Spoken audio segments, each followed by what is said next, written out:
Di dalam Mazmur 133 ayat yang ketiga dikatakan di sana, seperti embun gunung Hermon yang turun ke atas gunung-gunung Sion, sebab kesanalah Tuhan memerintahkan berkat kehidupan untuk selama-lamanya. Saya tekankan kata-kata sebab kesanalah Tuhan memerintahkan berkat. Saudara, kata kesana itu kemana? Dari konteksnya itu jelas menunjukkan pada bukit Sion, dan Sion adalah tempat bait Allah, tempat orang beribadah kepada Allah. Albert Barnes berkata, sebab kesanalah Tuhan memerintahkan berkat. Dia menunjuk itu sebagai tempat ibadah, sebagai tahta kediamannya, sumber dari semua otoritas yang kudus. Lihat Mazmur pasal 78 dan Mazmur 87 ayat yang kedua. Perhatikan ayatnya. Dia menolak kemah Yusuf dan suku Efraim tidak dipilihnya. Tapi dia memilih suku Yehuda, gunung Sion yang dikasihinya.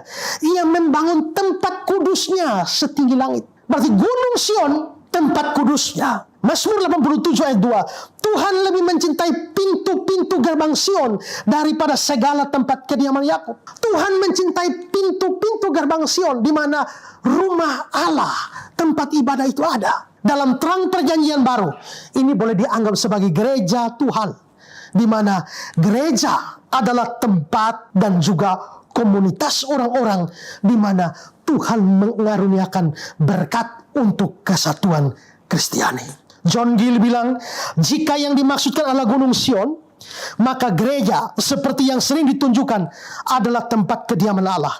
Disinilah dia menuliskan nama-namanya dan memberikan berkatnya, dan juga firman-Nya yang penuh dengan berkat diberitakan. Di sini pula tempat di mana aturan-aturannya yang adalah berkat bagi umatnya dijalankan.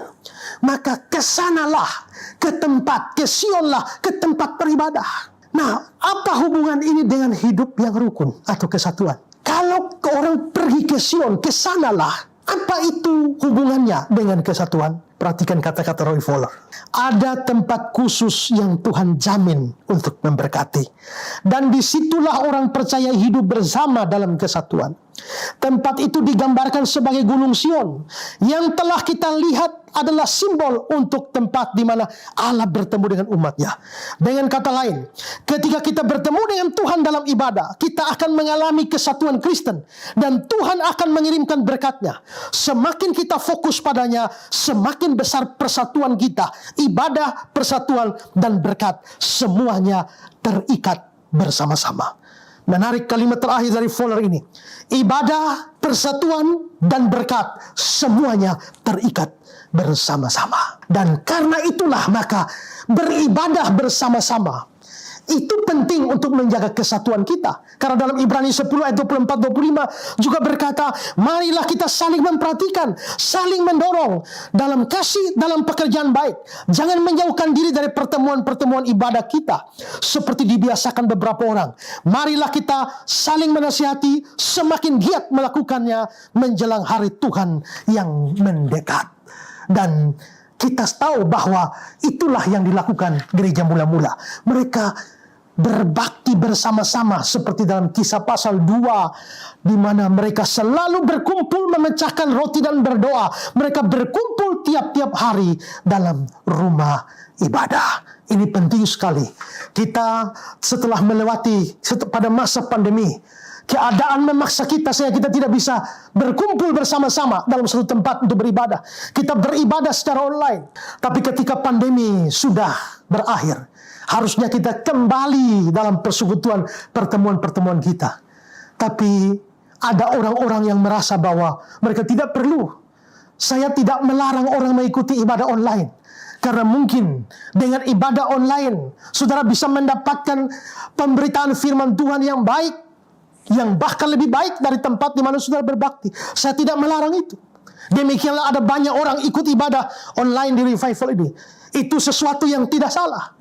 Tapi apabila kita tidak datang berbakti bersama-sama, kalau itu memungkinkan, dan itu karena didorong oleh kemalasan. Ada banyak orang sebenarnya sudah malas datang kebaktian. Begitu ada pandemi, lalu harus ibadah dari rumah, itu makin memberikan alasan bagi dia. Sehingga pandemi berakhir pun, dia tetap di rumah terus. Itu sesuatu yang salah.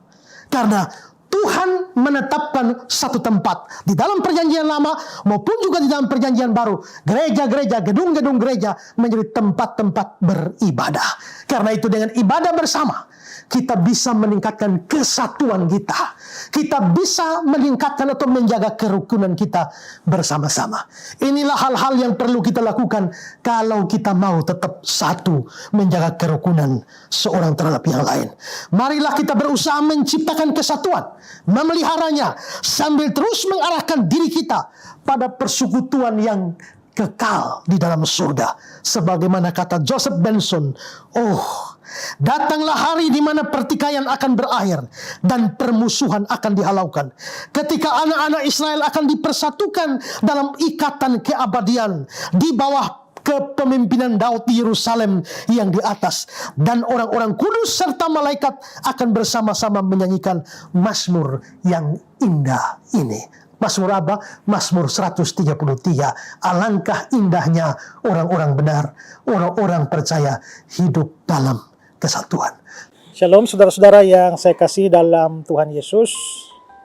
Berkembangnya industri perfilman di negara kita ini itu membawa angin segar bagi banyak pihak, dan juga termasuk di dalamnya adalah Pijar TV itu mempunyai kerinduan untuk memproduksi sebuah film rohani yang syarat dengan pesan Injil maupun juga pengajaran firman Tuhan. Karena itu Pijar TV bekerja sama dengan Yayasan Karya Bakti Esra Soru, juga dengan Gereja GKN Revival, dan juga dengan YGP itu berencana memproduksi sebuah film rohani pada bulan Desember yang akan datang dan diproduksi di Kota Kupang dengan judul Suatu Hari Nanti.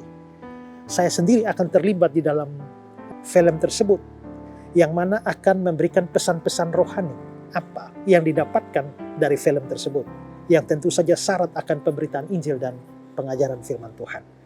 Nah, untuk melaksanakan ini tentu saja membutuhkan biaya yang cukup besar, dan karena itu pada kesempatan ini saya juga meminta saudara-saudara untuk mendukung program atau rencana ini, rencana produksi film ini, baik melalui dukungan doa dan juga termasuk dukungan dana. Kalau saudara digerakkan Tuhan untuk ambil bagian dalam pekerjaan Tuhan ini, maka di layar saudara itu ada nomor rekening yang tertera di sana.